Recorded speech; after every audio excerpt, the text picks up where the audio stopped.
How soon after that did the students start invading the embassy building as such? It's really hard to remember. That's probably pretty well covered. Yeah, that's true. That's true. Within, the next hour or 2 hours. Yeah. What do the students tell you about their purposes? You could communicate with them better than some of the staff members, I suppose. I tried not to have to, but I guess I did. Yeah, ultimately. I was bound and blindfolded and not talked to by anyone. The next couple of hours just led over to an uncomfortable seat in the ambassador's residence and sat down, and that was that. And nobody talked to us for the next couple of hours. They talked to me. So didn't really have a chance to question them. My impression is that the takeover was originally supposed to be symbolic and temporary. Did you get that? We had the feeling it would be over soon, but as soon as it dragged on. Were there any indications that Khomeini knew about the plans? Sure he did. There were clergy with students.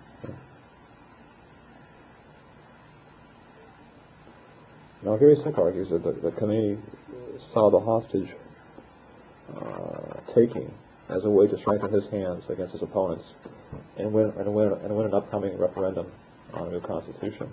I think he's right. To what extent would you agree with that? No, I agree. Khomeini is totally unsensible, and he would have used something like this quite quickly and easily.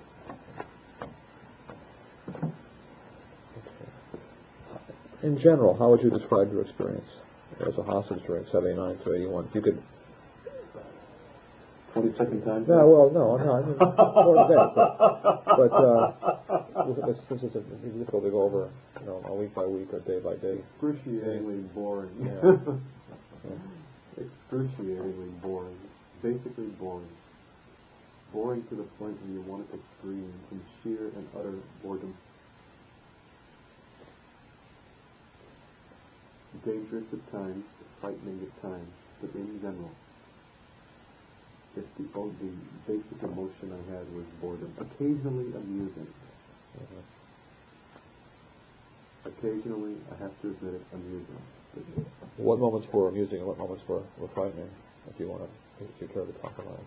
Frightening was when you had young, frightened, rather stupid guards waving around automatic weapons or threatening you with automatic weapons. That's dangerous. These were not professionals. They were just young, frightened, and stupid. Many of them. Some of them were vicious. Boring most of the time because there was sensory deprivation. You're sitting in a room with no windows and you haven't seen the sky or anything natural or anything green in 5 or 6 months. So you went solitary, basically? 10 months. Yeah. Oh, okay. And if you're sitting in a very, very small room, just exactly big enough for a single mattress to go on the floor, that's exactly how big it was, the size of a large closet, for several months. Why were you treated worse than the rest of the hostages? No, people were treated at different times differently. I spoke Persian, and I had an awful lot of reports that I had signed sitting in various files. I also knew a lot of people. A lot of people knew me. They thought for the longest time, although they later realized they were wrong, that I was CIA. Other things like that. And also because I was not particularly polite towards them. Reasons of that sort. But basically, excruciatingly boring. What do you do all day when you can't do anything you want to do? You have to sit on the floor or exercise or you sit up. This is not intellectually stimulating. When the only people you have to speak with are extraordinarily ignorant, uneducated, they're fanatics. And that's all, what I can. Some of them were interesting, some of them were entertaining at times. What were their social backgrounds for the most part? Lower class. Basically lower class. A couple who were not. A couple who had studied in the United States, who presumably had fairly decent education by Iranian standards, which is admittedly a low for education. Were most of them really students, though, or not students, or just sort of? Well, it's a student. Most Iranian universities have been closed in 77 or 78. You know, that's true. What was a student? Yeah. Am I a student now or not? Yes, but you know, amusing because amusing things would happen. Once when once in Evin prison, for example. I'm sorry, not in Evin prison, in the Comité prison that I was in. In Tehran somewhere. In Tehran, yeah. I had a roommate at that point for about a month, Dave Rader, who's the Air Force attaché. This prison had huge, sort of really heavy, clanking iron doors with little holes in them to look through, from their side only. And the door would swing, and it sounded like something from an Edgar Allan Poe book. When the door would swing open and the guard would come in, you never knew when they were going to be opened up. Just this awful grating noise, and the door would swing open. Well, one day, it was around dinner time or so, the door was suddenly swung open, and the guard apparently kicked it open after he had unlatched it from the other side because he was carrying the tray of food. But he kicked it, and the door swung so heavily it fell off its hinges. And this huge, heavy, several hundred-pound iron door went crashing to the concrete floor. And Dave Rader and I just went into hysterical gales of laughter. The guard looked so silly, standing there with the food, looking at the door. And he got so mad because we were laughing so hard. But, how could you help it? Mm-hmm. So things like that. Mm-hmm. Was there some particular episode that had led to make a decision to put you in solitary, or just the general problems you referred to? No, what happened in the very, very beginning, they isolated those of us who spoke Persian, as far as I know, and they discovered very quickly that I spoke Persian. As one of my stupid colleagues told them, I was careful not to let anyone know and to only speak English, figuring, quite rightly I believe, that I might be able to hear something that would either save my life or save me lots of trouble. But within about, the second day, they walked into a room where a lot of us were being held and tied, and they were asking a question of one of the other men. He just yelled out, asked Metrinko. He speaks Persian really well. Why don't you ask him? I don't know. Oh, he does, and they just took me away.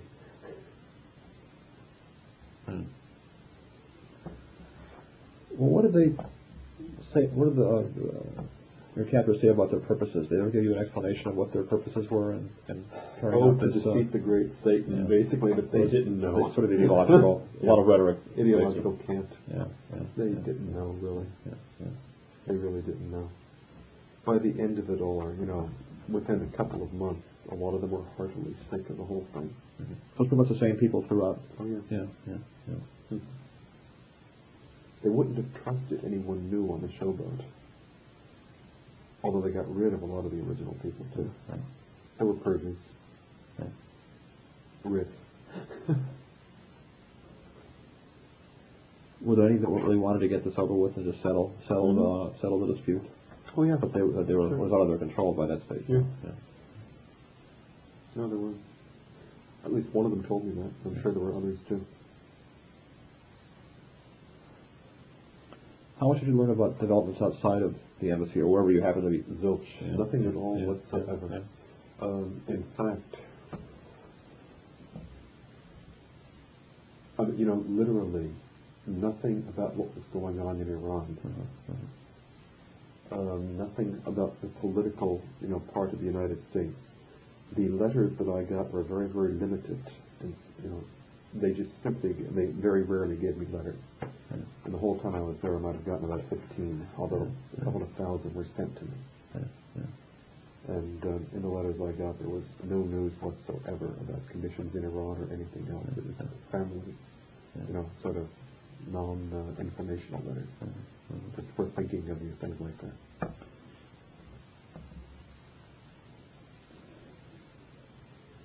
Did the Iranians tell you about the aborted hostage rescue mission? No, they did not. No. We found out. We found out because one of the other guys in prison got the news somehow in a letter. And he passed it around. It was spread. People were changed just enough. You know, the roommate and the cellmate, but the news spread. And also, a little bit of it, I found out, for example, by reading, they gave me a copy once of the Sporting News. Not a newspaper that I would ever think of sitting down and reading here. I mean, you know, who reads sports trash like that? But in this, I would have read anything there, you know, cereal boxes I would have read if I could have. But in this particular one, one of the articles was about the great sort of game, a baseball game or something, at which the escaped Tehran, you know, embassy employees and the Canadian ambassador had been. And it didn't mention the names, it just said the seven who escaped, whatever number. I think it was 7. Yeah, the 7 who escaped and the Canadian ambassador were present, and you know how the crowds went crazy and cheered, and I had no idea that this had happened. But that's how a lot of us found out, and then somebody sort of, that's how we found out from that article, I think. That had happened, yeah. But you had heard about their hostage rescue mission yourself? No. Because you were solitary, but others had. Others had, yeah. That took a long time to get passed around. Yeah. How much did you learn later on, after you had left Iran? How much later on did you learn about Eagle Claw, as the plan was called by its... I know a great deal about it now because I've read books on the subject, and I also know a number of people who took part in it. But that's not really a subject for comment. Yeah. Could you say generally what you thought about the plan? I'd rather not comment on it at all. Okay. I really wouldn't.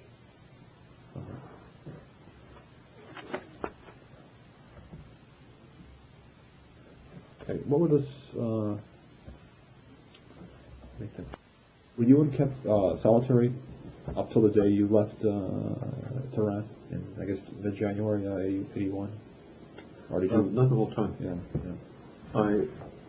For the first 2 days or so, I was mixed in with other people. Yeah. Then I was put in solitary and stayed in solitary from, let's say, the 6th or 7th of November, in solitary continuously until the rescue attempt at Tebas. Till April 80. April 80. That was November, December, January, February, March, April. On that day or the day after, when we were dispersed, I was taken down to the city of Qom, and there I was put into a prison with, it was a former Savak prison at first, with 2 other people from the embassy. It was the first time I had been with anybody since November. And really, I guess, the first time I'd spoken English since November. At least on other than the guttural level. Yeah. Things they won't understand. Yeah, well, but so and had those roommates, 3 different people at various times, until, I'm trying to think, the whole time I was in Rome, which is about 2 months or so, 2.5 months, we were then taken up to Tehran again, and for a while to the old Comité prison. That's the name of the prison. It was that name before, the revolution. And for the time that I was there, most of the time had cellmates, except that once I was put into a punishment cell for 2 weeks. And what was the circumstances that led to that? An argument with one of the guards. Yeah. I'm not even sure now what inspired it. Yeah. But, basically, go in there, sleep on the concrete floor for 2 weeks, you'll improve. Made me feel self-righteous. Self-righteousness makes you feel good for about 10 minutes. And then for the next 2 weeks, you feel really pissed at yourself for having been so stupid. But then we were just trying to think of which other prisons I was in. That was that prison. We were then taken to a different prison. I've forgotten the name of it already. I'd have to check that, on the old chronology of who went where. But there at various times alone. Up in Evin prison, I was in a room by myself or a cell by myself most of the time. What prison is this? Evin, E-V-I-N. This is in the autumn and winter 1980. Into 81. Going into 81, but except that a couple of times I was allowed to talk to other prisoners in the yard, and allowed on several occasions to talk to and to sit with Colonel Lee Holland, who was in the cell next to mine. Even with a MAG group or? No, he was defense attaché. Defense attaché. That office. The Army attaché. Okay. But so conditions were loosening up. But then in the late winter of 1980, I was taken down. I was removed from that prison. I was thrown out of that prison, actually. Literally. The guards had a strike against me, and they refused to come into my room anymore. So the head committee of the students had to remove me and take me down to the prison I had previously been in. They put me again into a punishment cell for 2 weeks.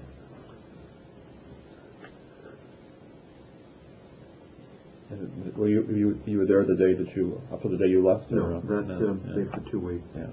Then I was removed from that one because even they started feeling guilty about that after a while. After 2 weeks, anyway.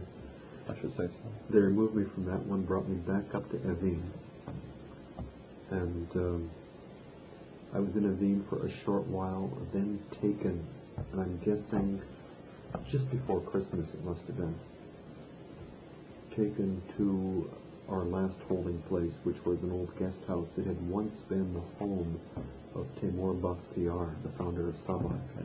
It had been turned into the Prime Minister's guest house, and they had turned it into a prison by putting bars and metal plates on the windows, and that wonderful way they had of beautifying buildings.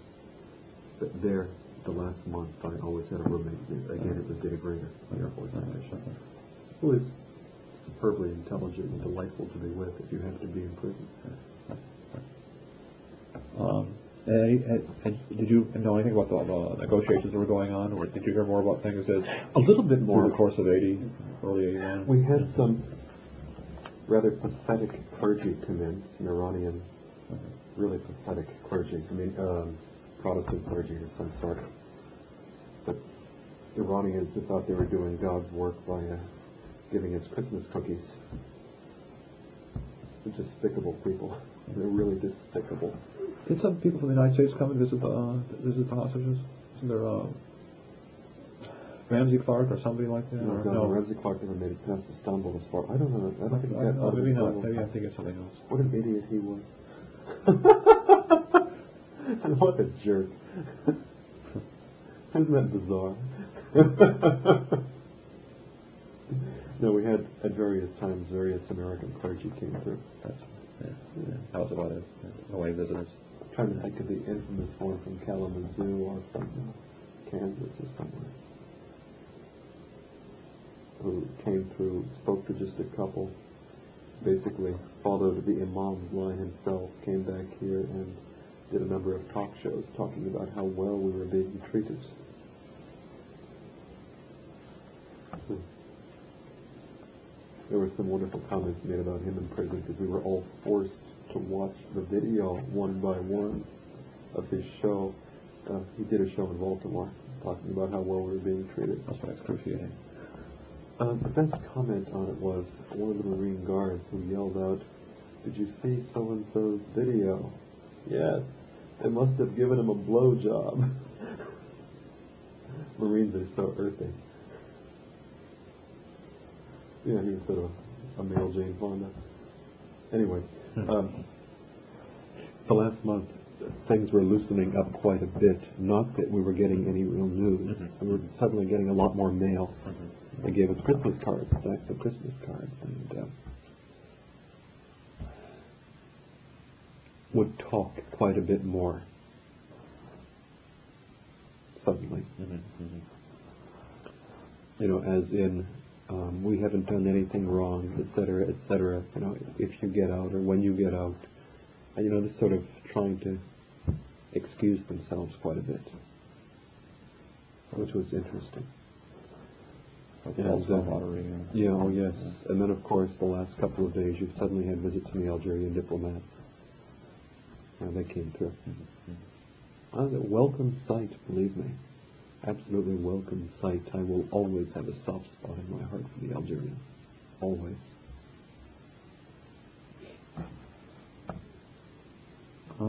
I've read somewhere that the day that you were all put on buses and taken to the airport outside of Tehran, that there was some question whether you would make it yourself. Oh yeah, I had some trouble on the bus. Yeah.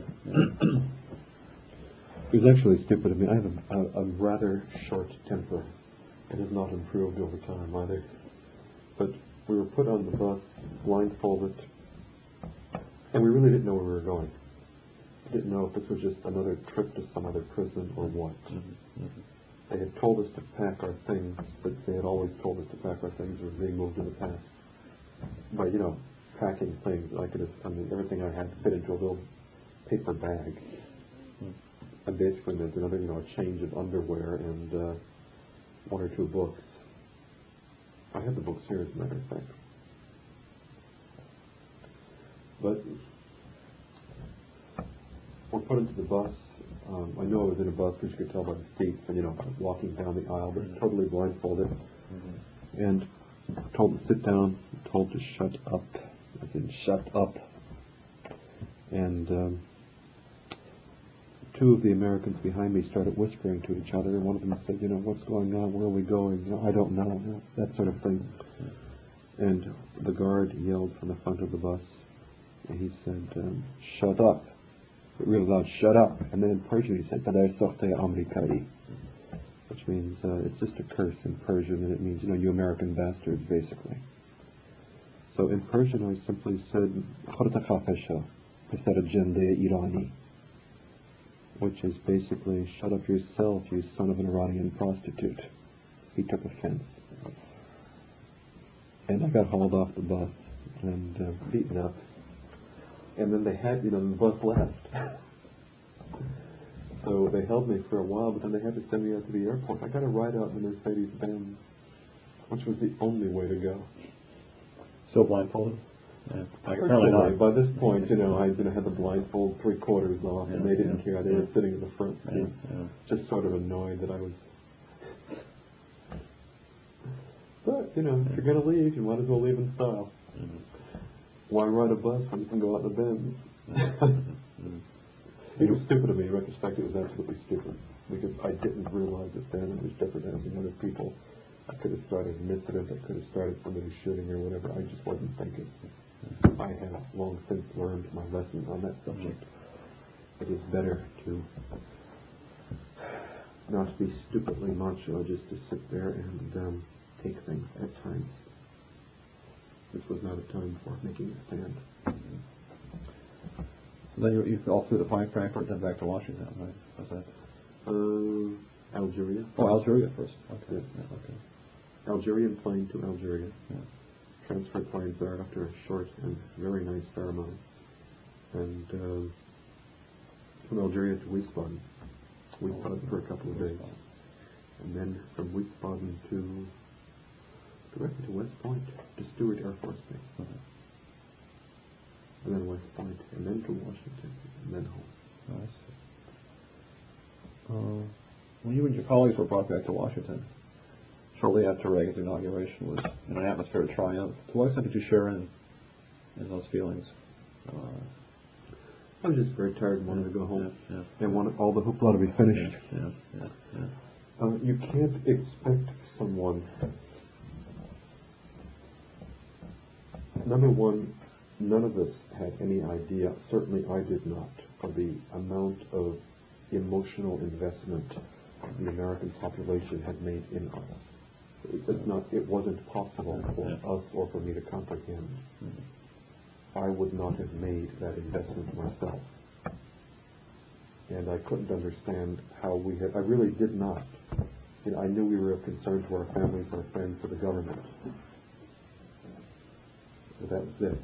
I had no comprehension of the extent, the depth, the magnitude of the emotion or the feelings, the anti-Iranian feeling. I got to Wiesbaden, and among others, I called up a lot of my Iranian friends to tell them I was out. It never occurred to me that this would be considered unusual. What can I say? Yeah.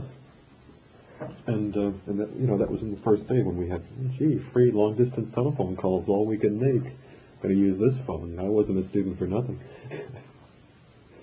But went out in Wiesbaden touring for a while with some American friends who lived in Germany. I just skipped out of the hospital. I didn't feel like staying in the hospital. I took off with them and did some touring.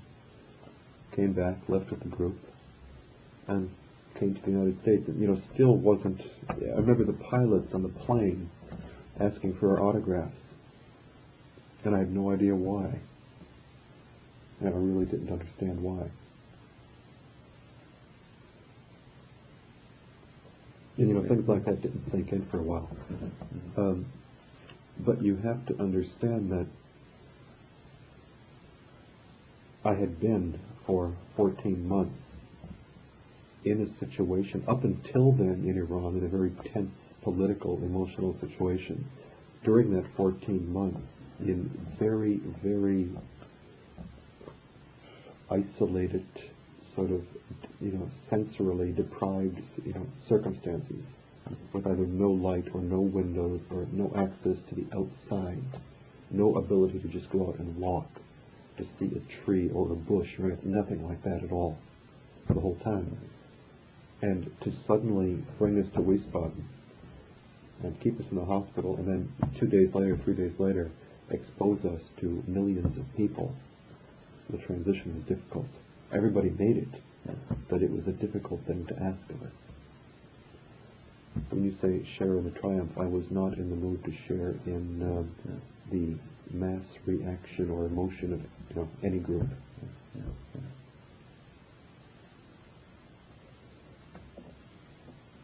I have no further questions. Thank you very much for your time. You're more than welcome.